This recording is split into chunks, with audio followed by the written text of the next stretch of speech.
Tout a commencé, voilà des millénaires.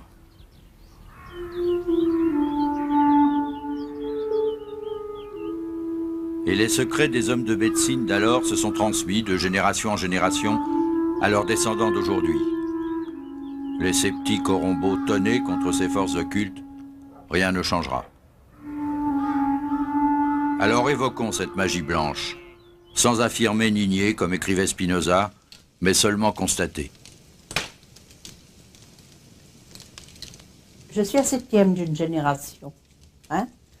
Donc c'était déjà le père de mon arrière-grand-père qui lui a été le premier des guérisseurs, si on peut dire. Hein?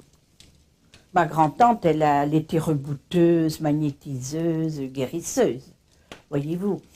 Et ensuite, j'ai donc connu mon oncle Philippe, qui lui maniait bien le pendule. Il était très adroit dans le pendule, d'ailleurs j'ai appris avec lui. Et après, j'ai donc, quand j'allais en congé ou en vacances chez eux, avec l'Auguste, lui qui connaissait toutes les plantes. Quand ma grand-tante est morte, j'avais 27 ans. Et elle m'a dit, c'est toi qui reprends le flambeau. Et comme reprenant le flambeau, j'ai donc hérité de tout un tas de trucs qui étaient dans la famille. Le carnet de mon arrière-grand-père, vous voyez? Et c'est toujours celui qui a le don qui hérite. C'est moi qui a tout hérité. C'est des prières. Il y a des méthodes de soins aussi dedans. Il y a des méthodes de soins, je ne pourrais pas vous dire. Oui, ça c'est pour le coup, puis ça c'est arrêter le sang. Oui, vous voyez, c'est quand on a une hémorragie, une veine qui saigne. C'était des méthodes dans le temps, ça. Hein?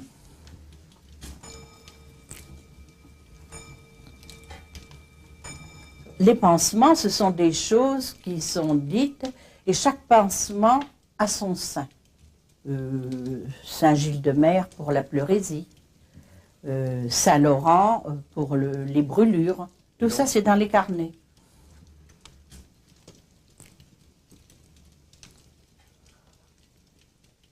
Penser est un don inné, enrichi au fil des années par les secrets hérités et par certaines recherches personnelles. De toute façon, c'est ma petite fille, mais j'ai déjà amené mes filles il y a des années, alors on va voir. Pas de potions magiques, de médicaments bizarres, de manipulations suspectes, rien.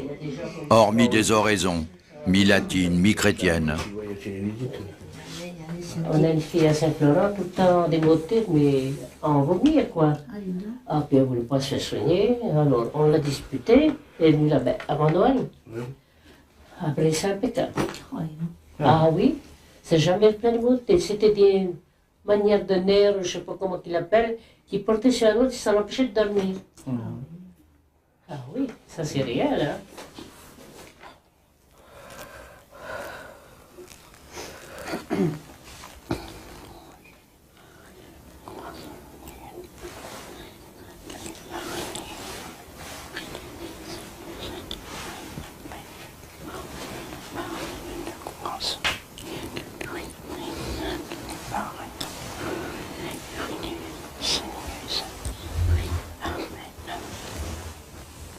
Voilà, ma chérie.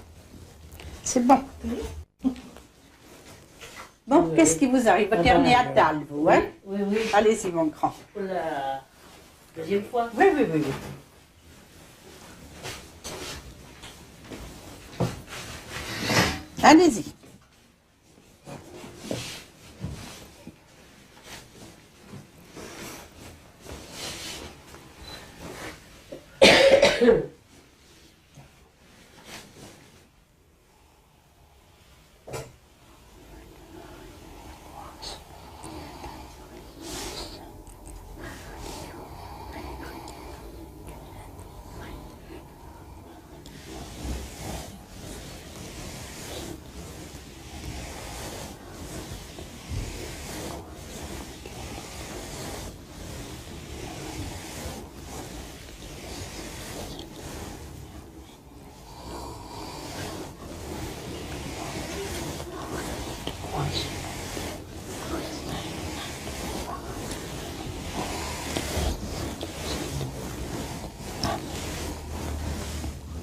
Voilà mon grand.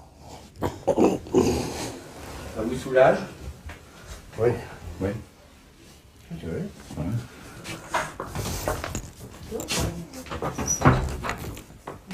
Alors, un petit zona. Un petit zona mal placé. En plus. Mal placé, en plus.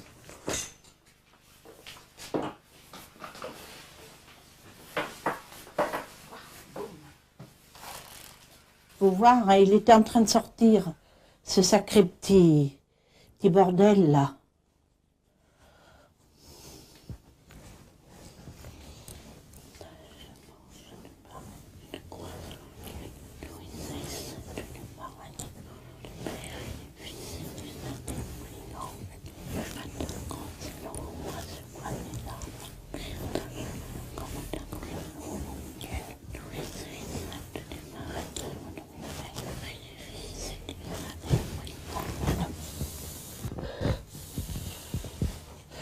Voilà.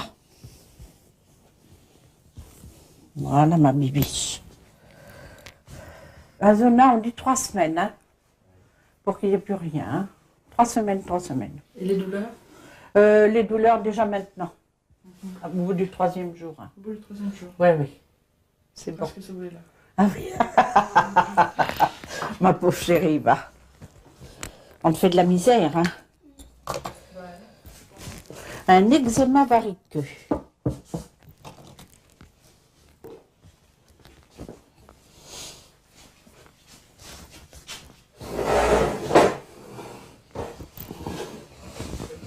Les vieux gars en place. Voilà.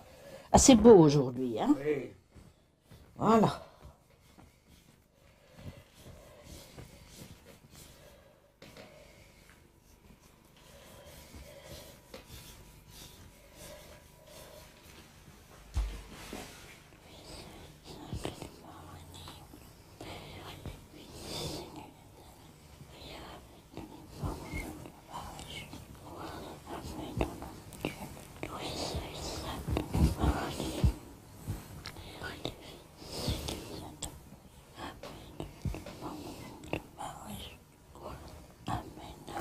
Tiens, tu t'assois.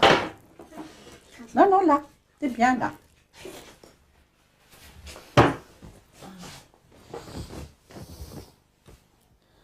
Voilà.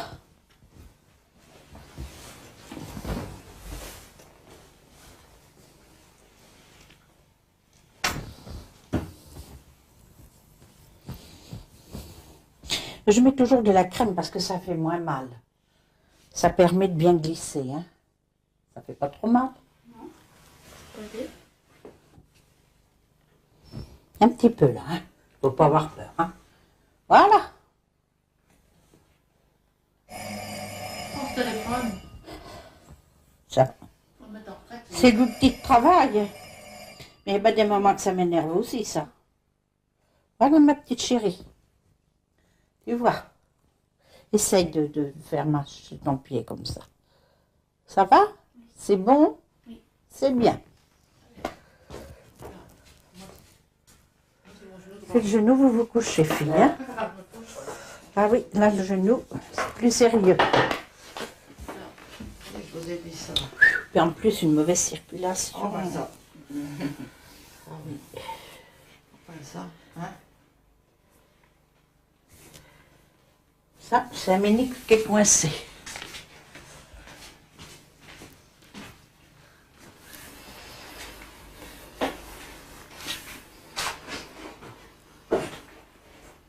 Ah, l'arthrose aussi là-dedans. Tiens donc. Pliez-moi votre genou.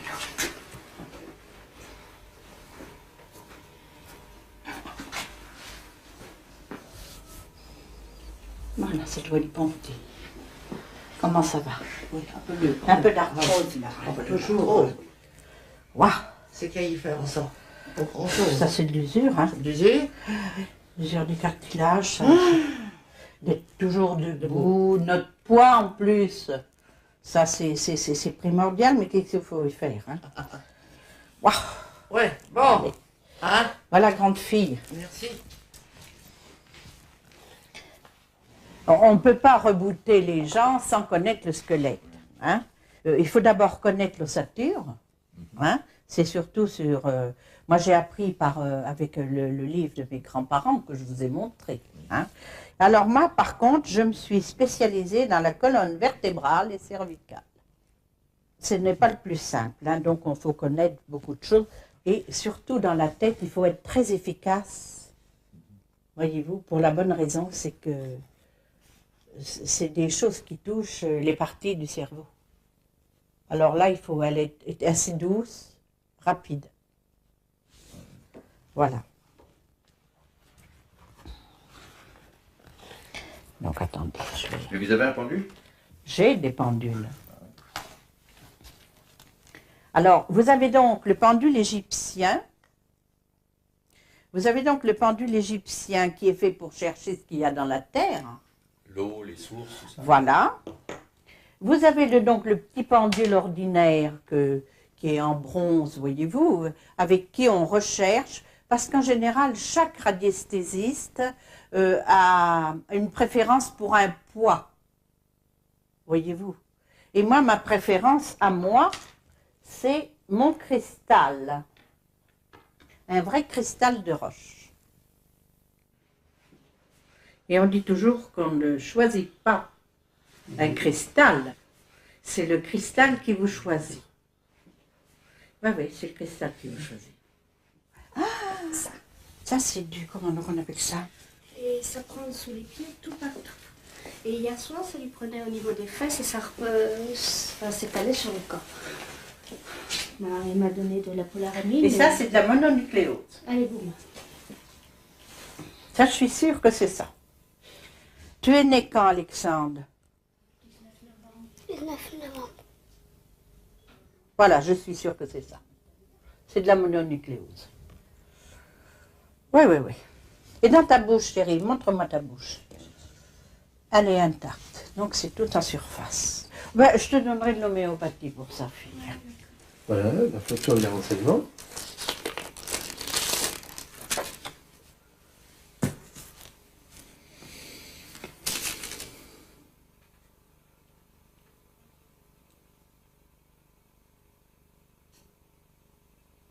Ah oui. Oui, oui, c'est un staphylocoque doré. Voilà. Oui, il est vrai qu'on ne peut pas grand-chose. Hein.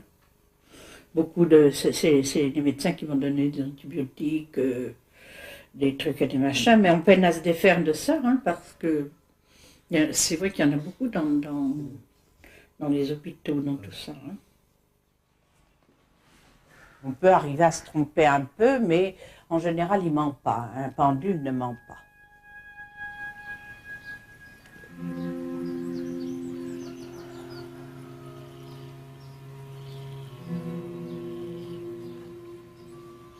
Le surnaturel, ce n'est jamais que du naturel qu'on ne comprend pas.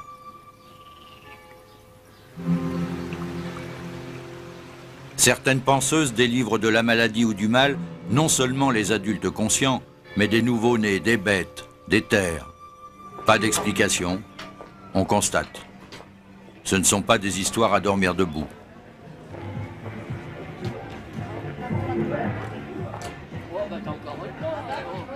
Dans les villages, tout le monde en connaît au moins une, dont l'adresse se refile de bouche à oreille, à l'usine, au chantier, au bureau, dans les champs.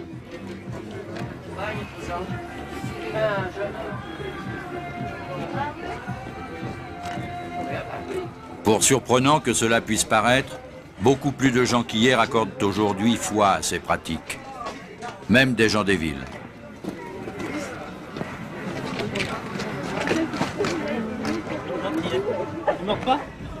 Il suffit tout bêtement d'aller dans un bistrot ou un autre, à la clôture des halles, quand les marchands de bestiaux se rafraîchissent le palais à la Suze ou au canon des bouchures, un mélange de vin rouge et de crème de mûre.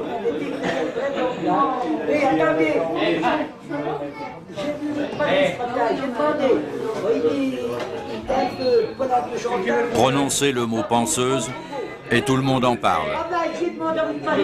Le patron se rappelle vite que sa sœur a été guérie d'une bronchopneumonie. Une double bronchopneumonie et puis elle a été sauvée par un pansement. Une femme à Bangi qui a fait ça. Un autre se souvient qu'une femme, à Bangi, remettait les vertèbres à leur place. Il faisait mal. Ah, mais il faisait mal. En fait, il remettait ça bien, tu vois. Il y a mon gamin, il a été avec sa pied de vache. Il a dit, tu sais, écrit après. Le père cousin dans le ah oui, c'est vrai qu'il est à Bongy. À Bongy. Non, c'était à Vilquier qu'il y en avait un. Vilquier. Il m'a remonché un. On s'échange les adresses. Dame, là, une voisine qui, si vous avez une coupure, elle vous arrête le sang. Pas une prière. Et ça, c'est vrai. Il y en a beaucoup moins à dire pour Celui-là déplore que les plus vieilles penseuses emportent leurs secrets dans la tombe. Et puis on se remémore même que certains rebouteux avaient la main légère. Mais vous connaissez, mais aucun de vous n'y a été. Ah non, moi je me suis fait mettre un poignet une fois, tout ça. Une herbe de sauter ici, la mère Brancette, ici. Ah ben la mère française. Camille, il y avait rabattu une cheville. Et le perdicier, Martin Piton, un peu, on lui a fait mal.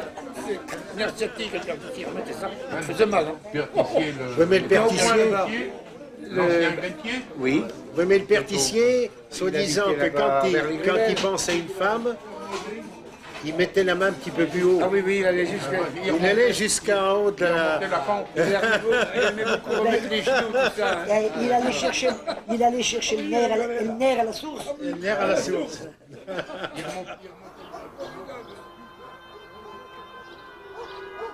C'est souvent avant soleil levé ou après soleil couché qu'on les consulte.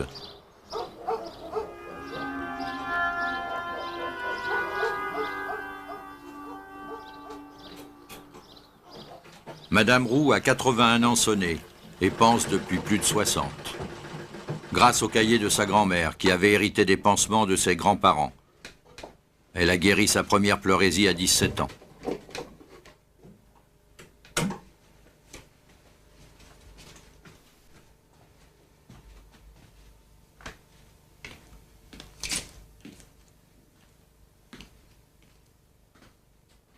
Faut tout que je vous dise. Tout ce que vous soignez. Depuis la pleurésie,